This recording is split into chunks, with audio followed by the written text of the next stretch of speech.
Hola, hola, muy buenos días hermanos, que Dios los bendiga mucho. Hoy es el 20 de noviembre, gloria al Señor.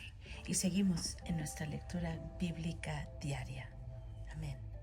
Estamos en el libro, hoy vamos a leer el segundo libro de Tesalonicenses, completito. Y vamos a regresarnos a Hechos 17:11 y vamos a leer hasta Hechos 18:11. Comencemos en el nombre de Jesús. Segunda de Tesalonicenses, escrita por Pablo. El tema es el retorno de Cristo y la fecha 51 o 52 después de Cristo. El propósito de Pablo es semejante a la de Primera de Tesalonicenses. 1. Alentar a los nuevos convertidos perseguidos. 2. Exhortarlos a la vida disciplinada y a ganarse su sustento. Y 3. Corregir algunas creencias erróneas acerca de los acontecimientos finales relacionados con el día del Señor.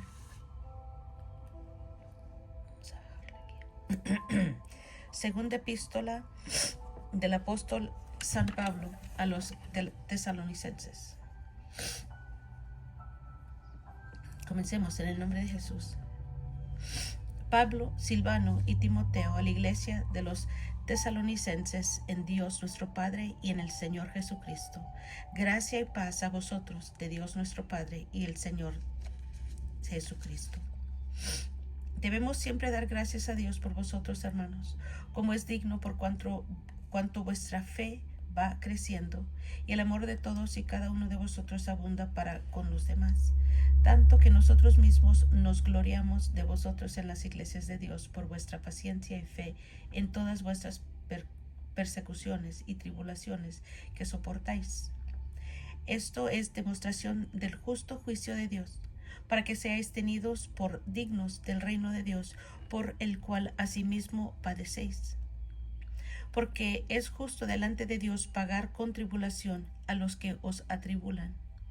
Y a vosotros que sois atribulados, daros reposo con nosotros cuando se manifieste el Señor Jesús desde el cielo con los ángeles de su poder, en llama de fuego, para dar retribución a los que no conocieron a Dios ni obedecen al Evangelio de nuestro Señor Jesucristo, los cuales sufrirán pena de eterna perdición, excluidos de la presencia del Señor y de la gloria de su poder, cuando venga en aquel día para ser glorificado en sus santos y ser admirado en todos los que creyeron, por cuanto nuestro testimonio ha sido creído entre vosotros, por lo cual asimismo oramos siempre por vosotros, para que nuestro Dios os tenga por dignos de su llamamiento y cumpla todo propósito de bondad y toda obra de fe con su poder, para que el nombre de nuestro Señor Jesucristo sea glorificado en vosotros y vosotros en él, por la gracia de nuestro Señor, por la gracia de nuestro Dios y el Señor Jesucristo.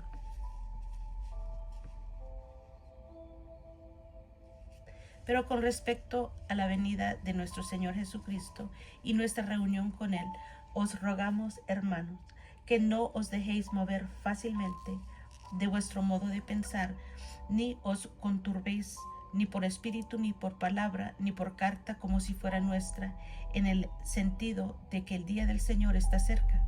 Nadie os engañe en ninguna manera, porque no vendrá sin que antes venga la apostasía y se manifieste el hombre de pecado, el hijo de perdición, el cual se opone y se levanta contra todo lo que se llama Dios o es objeto de culto, tanto que se sienta en el templo de Dios como Dios, haciéndose pasar por Dios.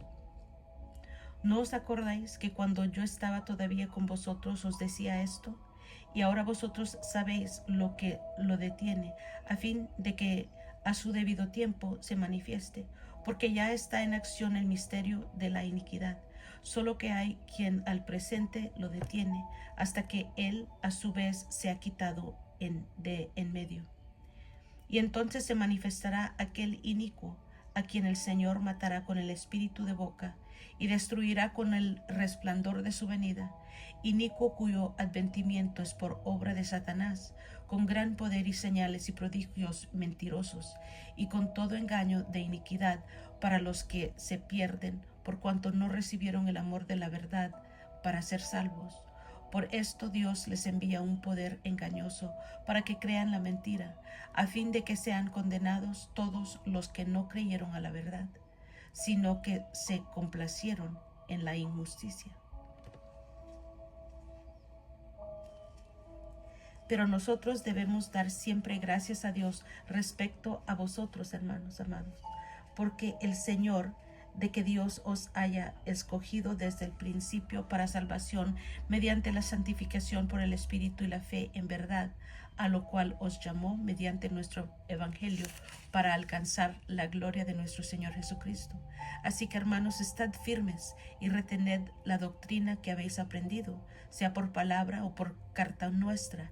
Y el mismo Jesucristo, Señor nuestro, y Dios nuestro Padre, el cual nos amó y nos dio consolación eterna y buena esperanza por gracia, conforte vuestros corazones y os confirme en toda buena palabra y obra. Por lo demás, hermanos, orad por nosotros, para que la palabra del Señor corra y sea glorificada, así como lo fue entre vosotros, y para que seamos librados de hombres perversos y malos, porque no es de todos la fe, pero fiel es el Señor, que os afirmará y guardará del mal. Y tenemos confianza respecto a vosotros en el Señor, en que hacéis y haréis lo que os hemos mandado, y el Señor encamine vuestros corazones al amor de Dios y a la paciencia de Cristo. Pero os ordenamos, hermanos, en el nombre de nuestro Señor Jesucristo, que os apartéis de todo hermano que ande desordenadamente y no según la enseñanza que recibiste de nosotros. Porque vosotros mismos sabéis de qué manera debéis imitarnos. Pues nosotros no anduvimos desordenadamente entre vosotros, ni comimos de balde el pan de nadie, sino que trabajamos con afán y fatiga día y noche, para no ser gravosos a ninguno de vosotros, no porque no tuviésemos derecho, sino por daros nosotros mismos un ejemplo, para que nos imitases. Porque también cuando estábamos con vosotros ordenábamos esto: si alguno no quiere trabajar, tampoco coma, porque oímos que algunos de entre vosotros andan desordenadamente, no trabajando en nada, sino entremetiéndose en lo ajeno. A los tales mandamos y exhortamos por nuestro Señor Jesucristo, que trabajando sosegadamente coman su propio pan. Y vosotros, hermanos, no os canséis de hacer bien. Si alguno no obedece a lo que decimos por medio de esta carta, a ese señaladlo, y no os juntéis con él, para que se avergüence, mas no lo tengáis por enemigo, sino amonestadle como hermano. Y el mismo Señor de paz os dé siempre paz en toda manera. El Señor sea con todos vosotros. La salutación de mi propia mano de Pablo, que es el signo de toda carta mía. Así escribo: la gracia de vuestro Señor Jesucristo sea con todos vosotros. Amén.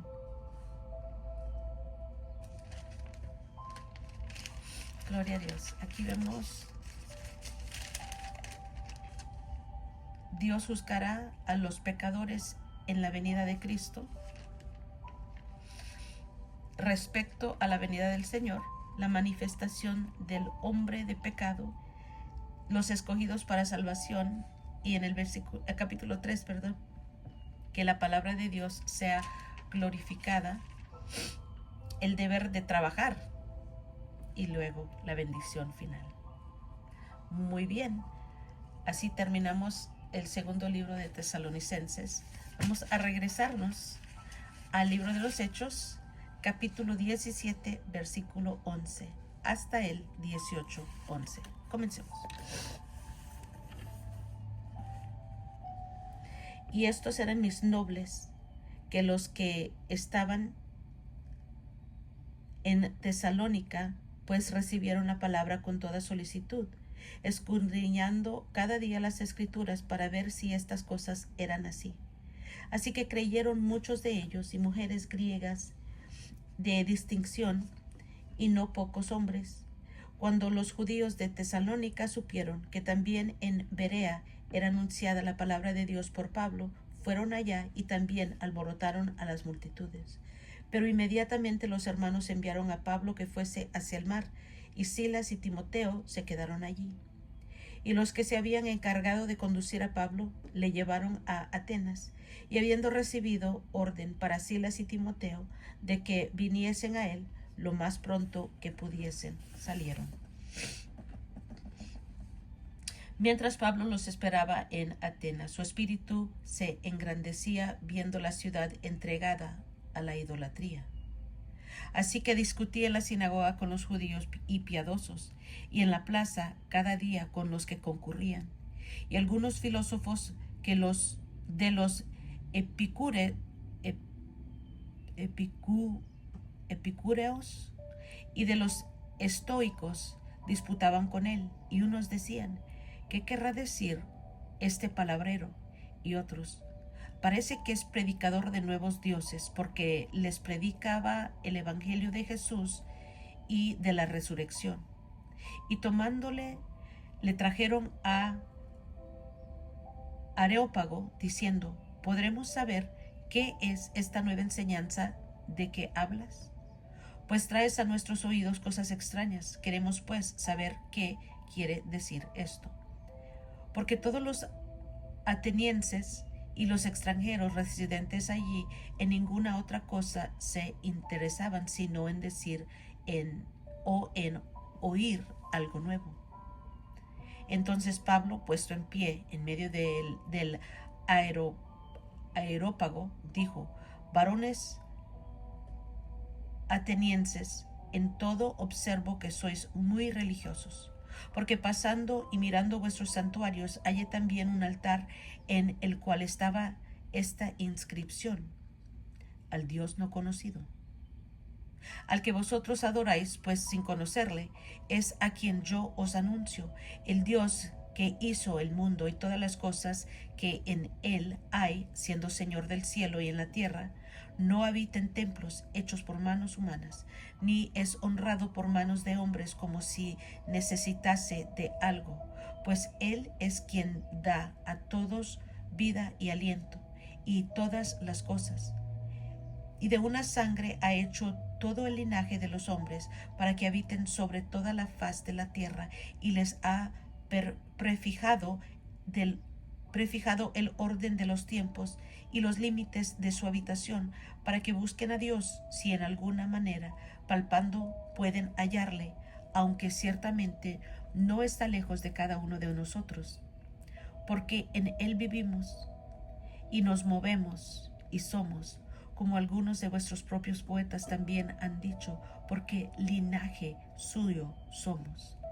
Siendo pues linaje de Dios, no debemos pensar que la divinidad sea semejante a oro o plata o piedra, escultura de arte y de imaginación de hombres. Pero Dios, habiendo pasado por alto los tiempos de esta ignorancia, ahora manda a todos los hombres en todo lugar que se arrepientan, por cuanto ha establecido un día en la cual juzgará al mundo con justicia por aquel varón a quien designó, dando fe a todos los que haberle levantado de los muertos. Pero cuando oyeron lo de la resurrección de los muertos, unos se burlaban y otros decían: ya te oiremos acerca de esto otra vez. Y así Pablo salió de en medio de ellos, mas algunos creyeron, juntándose con él, entre los cuales estaba Dionisio el Areopagita, una mujer llamada Dámaris, y otros con ellos. Después de estas cosas, Pablo salió de Atenas y fue a Corinto, y halló a un judío llamado Aquila, natural de Ponto, recién venido de Italia con Priscila su mujer, por cuanto Claudio había mandado que todos los judíos saliesen de Roma. Y fue a ellos, y como era del mismo oficio, se quedó con ellos y trabajaban juntos, pues el oficio de ellos era hacer tiendas. Y discutía en las sinagogas todos los días de reposo y persuadía a judíos y a griegos. Y cuando Silas y Timoteo vinieron de Macedonia, Pablo estaba entregado por entero a la predicación de la palabra, testificando a los judíos que Jesús era el Cristo. Pero oponiéndose y blasfemando estos, les dijo, sacudiéndose los vestidos: vuestra sangre sea sobre vuestra propia cabeza, yo limpio. Desde ahora me iré a los gentiles. Y saliendo de ahí se fue a la casa de uno llamado Justo, temeroso de Dios, la cual estaba junto a la sinagoga. Y Crispo, el principal de la sinagoga, creyó en el Señor con toda su casa, y muchos de los corintios oyendo creían y eran bautizados. Entonces el Señor dijo a Pablo en visión de noche: no temas, sino habla y no calles, porque yo estoy contigo, y ninguno pondrá sobre ti la mano para hacerte mal, porque yo tengo mucho pueblo en esta ciudad. Y se detuvo allí 1 año y 6 meses, enseñándoles la palabra de Dios. Amén, gloria al Señor. Aquí vemos en el capítulo 7 que va Pablo, 17, de los Hechos, Pablo y Silas en Berea, Pablo en Atenas. En el 18 vemos Pablo en Corinto. Amén. Gloria al Señor. Al final dice: no temas. Este pasaje revela los cimientos humanos del apóstol. Es evidente que iban aumentando la oposición y el odio contra Pablo y el Evangelio, y él comenzaba a temer y a dudar si debía abandonar a Corinto o callar por algún tiempo. Esos mismos sentimientos tendrán a veces los que son fieles a Dios, como es evidente aún en hombres como Elías y Jeremías. En tales circunstancias, Dios se encontrará con sus santos y les infundirá aliento. La promesa de su presencia basta para librarlos del temor y darles la seguridad y paz necesarias para cumplir la voluntad de Dios para su vida. Alguien necesitaba escuchar esa palabra. No temas, hermano. Siga adelante. Su presencia basta para librarlos del temor y darles la seguridad y la paz necesarias para cumplir la voluntad de Dios para su vida. Amén. Que sea tu voluntad en mi vida, Señor. Tu voluntad, no la mía. Gracias, papá, por este tiempo. Gracias a ustedes, hermanos, por estar conmigo en este día. Yo los quiero mucho. Que Dios los bendiga más y más. Y nos estamos escuchando a la próxima.